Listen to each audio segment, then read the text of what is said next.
Today we are in Inverness and we are going to be exploring the Great Glen. Now if you know the Great Glen, it goes from Inverness to Fort William, and the A82 is the main road that runs right down it past Urquhart Castle, so that's the way that everybody goes. That's not the way we are going. We are taking the low road and we'll show you some beautiful sights on the other side of Loch Ness. For our adventure, it's time to go and get some supplies. And that's probably the only monster we're going to see today, although we'll see lots of stuffed ones and plastic ones and toy ones and models of them, I imagine. But there is DeNiro, the Loch Ness monster. We're starting off in Inverness. This is the River Ness, and those are the Ness Islands that we're going to go and have a wee look at, with Dog-a-Log leading the way. I love the fact DeNiro is leading the way, but once again has got no idea where he is going. He just needs to get there really quickly. Maybe he thinks there'll be biscuits or somewhere to have a wee sleep. These are the Ness Islands, and there are no prizes for guessing why they are called that. I'll give you a clue. That is the River Ness over there. Although I lived in Inverness for a while, I have never been here either, so this is another first. It's quite nice, quite a nice place. The Great Glen runs the full width of Scotland, basically, from coast to coast, so there are 2 or 3 big long lochs, and in between it there are some canals, which are quite impressive. This is actually really pretty. We've never been here before, and they've got redwood trees, and it must have been some rich man's private playground once upon a time, you would think.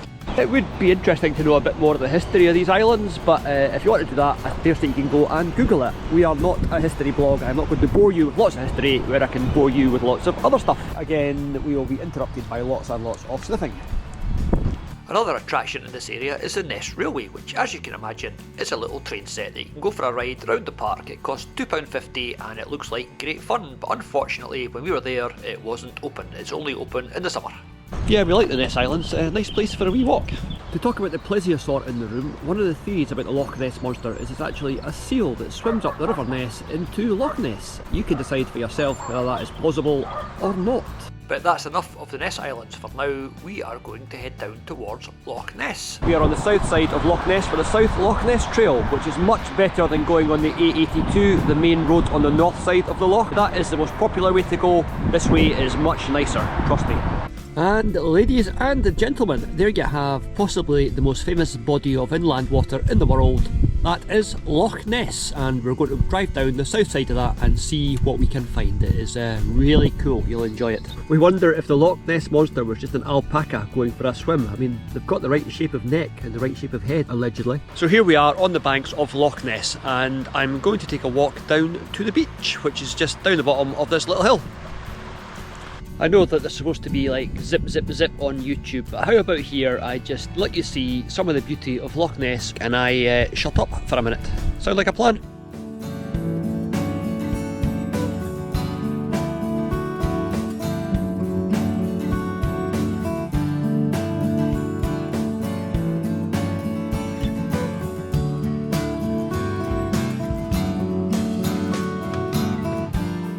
Well, we may not have seen Nessie, but it's always nice to see Loch Ness. I'm sorry, what Ness?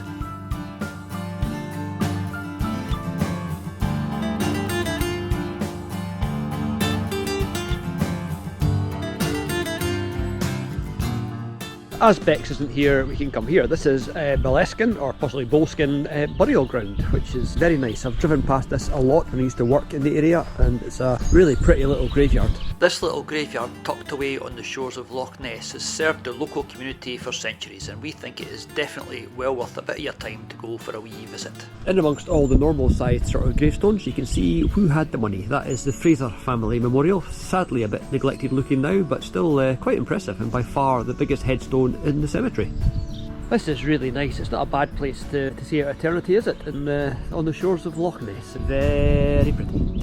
I have to admit we were kind of looking for this one. We saw a sign on the gate that says Commonwealth War Graves, and this is the grave of somebody who died just after the First World War. Obviously died of wounds after getting back home to Scotland. And there's a stone set into the wall here. It's the Fraser family crest. I think that stag up at the top. It's quite impressive. A very nice piece of carving. So we have the pretty snowdrops and the beautiful cemetery, and up on the bank above it, lowering the tone, we have Mabel.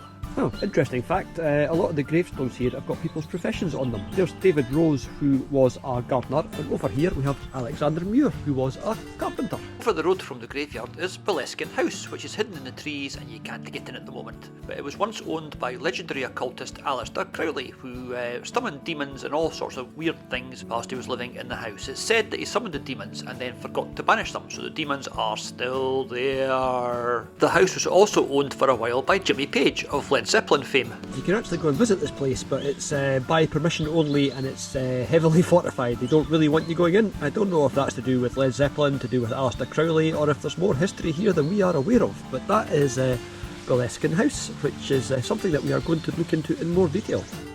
It's interesting reading the books about Aleister Crowley because they talk about him having this house and doing dark magic rituals here, and when demons were summoned they couldn't cross the threshold, so the demons were summoned into the gatehouse, which is down here. So the gatehouse is where you'd have all your demonic parties, and then up in the big house he was probably just a little bit weird. If you are up here, it is awfully narrow little roads, so you've got to watch your back for cars going past you, like this one that is just going to go past me right now. There's lots of barbed wire and lots of fences and lots of security. They really do not want you going into that house for some reason. If you are driving or cycling on this road, as you can see, it's very narrow, so you have to be very careful because you'll meet somebody coming the other way inevitably at some point, and somebody has to give way.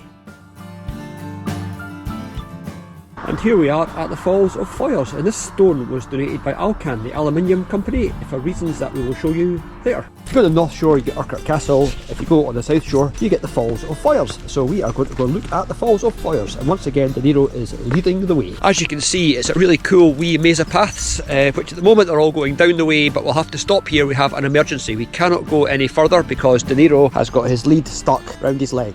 Emergency stop. You can go to Lower Foyers, where we were driving about lost 10 minutes ago, or you can go down to Falls of Foyers, which is where we are heading. And there you have the Falls of Foyers. I think somebody must have turned them off, because last time we were here a few years ago that was a magnificent cascade of water, and now it's it's more of a trickle. So with the unbearable excitement of the Falls of Foyers behind us, DeNiro is leading us back up the hill because he's seen a wee shop and I want a coffee, so he can lead and I'll get the coffee. So it says, as high in air the bursting torrents flow, as deep recoiling surges foam below. I think we can have them under the Trade Descriptions Act because none of those things are happening today. This forest is also habitat for red squirrels, so I'll let you know if we, and by we I mean DeNiro, spot any.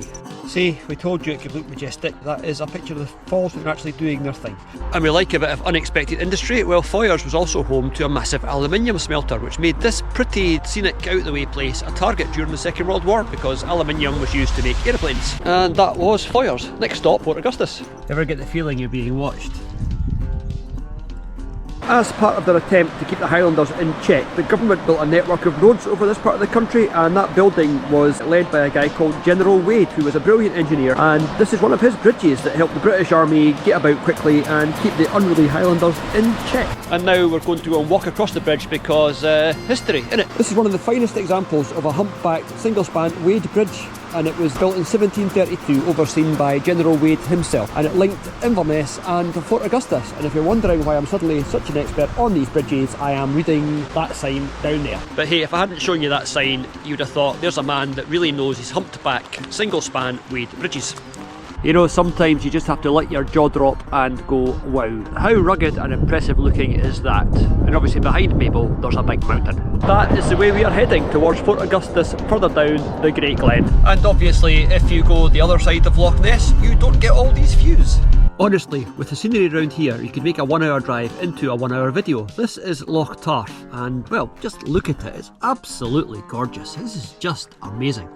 And obviously, as you can see while we've been here, if you're of a cycling persuasion, this is not a busy road at all. Not compared to the A82 on the other side of Loch Ness. This is very quiet, and most people here are quite sensible so far. I keep saying I've got to stop stopping and get to Fort William, and then I turn a corner and you see something like this. So you have to stop because, I mean, look at it. Wow. At this rate, it's going to be a very, very slow drive to Fort William. As we approached the halfway point in our journey, it was clear to see that the weather was going to start to change, but amazingly it went from blue skies and sunshine to a bit grey and overcast, back to blue skies and sunshine. Now when the Scottish weather changes, it doesn't usually change for the better, so we'll take that. It's a beautiful day, it's a nice drive, and the scenery is just stunning. So come with us as we head further south towards Fort Augustus. We are still on the south shore of Loch Ness, but not for much longer, because ta-da! That is Fort Augustus, which is a really pretty little place, and it's also quite interesting for the Caledonian Canal. The what, I hear you say? Well, what we need here is a wee bit of history. The Caledonian Canal was built in the early 1800s to link the east and the west coasts of Scotland. Before the canal was built, the only way to get from the Atlantic Ocean to the North Sea was to go round the top of Scotland, which is a famously dangerous place to be sailing, so this made things safer and much quicker. Only about a third of the canal is actually man-made. The rest of it is formed by Loch Dochfar, Loch Ness, Loch Oich and Loch Lochy, but it was still a major undertaking for legendary Scottish engineer Thomas Telford and his teams of surveyors and later teams of builders. This is where we hit the tourist trail again. The town gets its name from the fort that was built here after the Jacobite uprisings by General Wade to keep the locals in check. Down there you have Loch Ness, and from Fort Augustus you can go for a wee cruise on the loch, but it's not that side that we find most interesting. What we find most interesting is over there. Let's go have a look at Neptune's staircase. So this is Neptune's staircase, and you know we are suckers for oldie worldy Victorian engineering. This gets you from Loch Ness up to Loch Lochy. It's really impressive, and it is still in use, mostly for pleasure craft. You don't get much in the way of coal and iron coming through this these days, unsurprisingly. So you can imagine if you're trying to sail from one side of Scotland to the other, this is a massive shortcut. The alternative is to sail right up north and right round below Orkney and past Thurso and then down the other side. That's a long detour. If you do fancy exploring this for yourself, but you're not really a keen driver, there's tour companies like the one over there, Rabbie's Trailblazers, that do some tours of all the interesting places in the Highlands. There's lots of these companies and I'm sure they're all much of a muchness, but it's a great way to see the country, and they do day trips from Edinburgh. If these people in the green hats walk into my shop one more time, I am pushing them in the canal. So there you have Neptune's staircase, Fort Augustus and the Caledonian Canal. I'm now going to go back to the van, collect the dog along and take him for a walk down to Loch Ness. Poor old Nessie is looking a bit threadbare. It's sad the state of this country, there are beggars everywhere, but I want to tell you they are not getting any of my bread. Yes, I know you're not supposed to give ducks bread, but you want to tell the ducks that? Neptune's staircase. I think you'll agree that is quite impressive, and it's worth a look, so come to Fort Augustus and look at the loch. Actually, I think we might try and find somewhere else to take DeNiro for a walk, because there's quite a lot of people here, and he's not a big fan of big groups of people. But then again, neither am I. Here we are a little bit further down the Caledonian Canal, heading towards Fort William. This is the Abercalder Bridge, which as you can see goes over the canal and is a swing bridge, so if a big boat has to go through, they swing it out the way and close the road. In front of you we have Bridge of Oich, which is quite impressive. The old one was washed away, so they got some clever engineering chap to come up with a new one. And it's a cantilevered suspension bridge, which actually means each end can support half the weight of the bridge. So the chains going across don't have to be the same thickness the whole way across. It can be much weaker in the middle than it is at the edges, because most of the weight is at the edges, and obviously it means it's easier to build. It also means it's a lighter structure in the end and you use less iron. Now, on a normal suspension bridge, the chains that support it are the same thickness the whole way down, but you can see here they get thinner as it gets to the middle, because obviously in the middle there's less weight, so it's a very clever design. Oh, that's a sign that says Abercalder Estate, no access and no mountain bikes, get off our estate, you horrible people. The Bridge of Oich, it is quite impressive. Another thing that is worth stopping for, another thing that is cared for by Historic Scotland. What a nice wee bridge. I only stopped in here so I could take some film with the swing bridge for you, so this bridge is a huge bonus and a new discovery for me. There's a Victorian demonstration of the principle behind the bridge, demonstrated by two gentlemen in top hats. I think that graphic has been ripped off from a photograph of the engineers demonstrating how the fourth rail bridge was going to work, but I may be wrong. It happens. And our next stop is here at Loch Oich, which is very pretty, but then again, aren't they all? Hi DeNiro. And there is the good ship Valiant, and above that a big scar in the trees. They're doing forestry up there just now. You can hear them ripping the trees down, so it's very much a living landscape. You know, it's not just for looking pretty, it's also agriculture and whatever agriculture of trees it is called.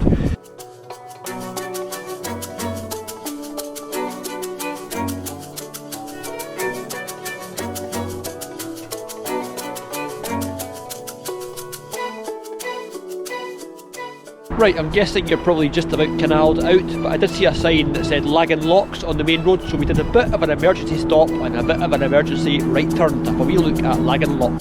So there you have Lagan Locks, looking very bright in the sunshine. That is the next level up as we head towards Fort William. And looking over the other side, there's the other lock gate, and beyond that are some really nice looking motor cruisers. I guess you must be able to hire those to puttle up and down the canal, no idea, but they do look quite smart. That is Lagan Locks. That was worth a stop. Oh, a little building thing. I've no idea what that is. Let's go for a wee look. So we're still none the wiser what this building here is, but there's another wee view of the locks. I promise you wouldn't see any more locks, but those don't count because those are the same locks again. This is another area with quite a bloody history as well. This was the scene of the Battle of the Shirts in the 1500s. It was all over who got to lead a clan, and basically two halves of the clan just about wiped each other out to see who could get to be the chieftain. One thing about the Highlands, they're not holding back on their bloody history. There's quite a lot of violence happened here down through the centuries, and apparently it was called the Battle of the Shirts because the day of the battle was so warm that the men took their tops off and just fought in their shirts. Oh, these are nice. These are little bothies. They're little accommodation things that you can rent to stay in, and it'd be a lovely place to stay because look at the view you've got just over the other side of the canal. That is very pretty. Guess the next stop is probably going to be Fort William and the end of our journey for today. And there you have it. I told you this little adventure would finish in Fort William, and this is Fort William, literally. This is the remains of the fort after which the town was named. Don't worry, you're not the first person to be underwhelmed by it, and I don't imagine you'll be the last. But this is Fort William, the fort, and over there is Fort William, the town. There's not a great deal left of the fort. It was all demolished. Again, it's all to do with Jacobites and Hanoverians and King William and all that stuff, but that is for a history blog, not for us.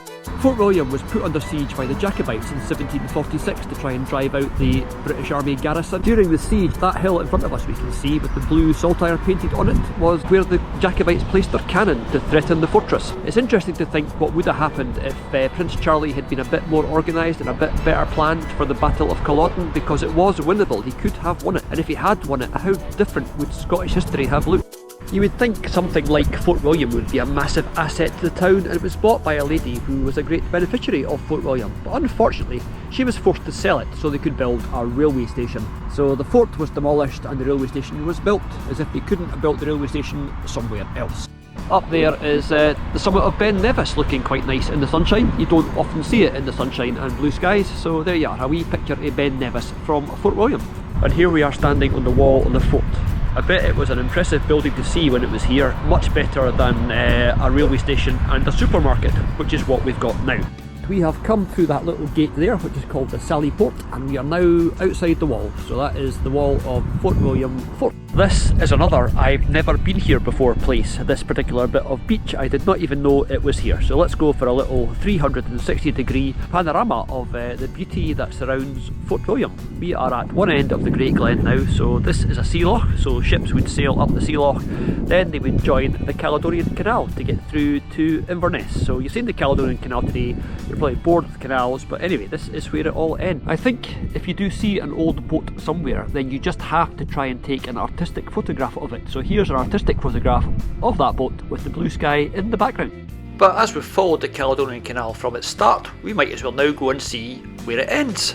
This is another Neptune's staircase. There's also one in Fort Augustus. These are the last locks on the Caledonian Canal. They get you from up there, which is not sea level, to down there, which is sea level, so then the boats can get back out into the open sea, having cut out the whole of the trip around the north of Scotland. If you've watched our little videos on the Kelpies and Falkirk, we saw the canal-sized lock gates here. Well, these are ship-sized lock gates. These are designed to take big sailing ships from one coast to the other. And as with the Panama Canal today, ships were actually built to fit. The size of a ship was dictated by the size of these locks, and it had to fit in this gap, obviously, or it had to take the long way round. And this thing in front of us is called Neptune's Mirror, and isn't DeNiro looking particularly noble and I'm looking like I've got a silly hat on. But anyway, there is Neptune's Mirror and there is us. Hello!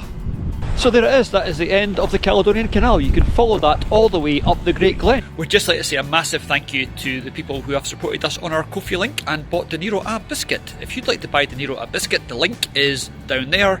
Please do, he loves a good biscuit and you'll make a happy dog even happier. And with that, thank you very much for joining us on this journey down the Great Glen. We've had a great time, you've seen all of the canal, and I promise you from now on, no more locks. Well, for a while. So if you've enjoyed this, please like and subscribe and all that gubbins, and we'll see you soon for more Scotland on a shoestring.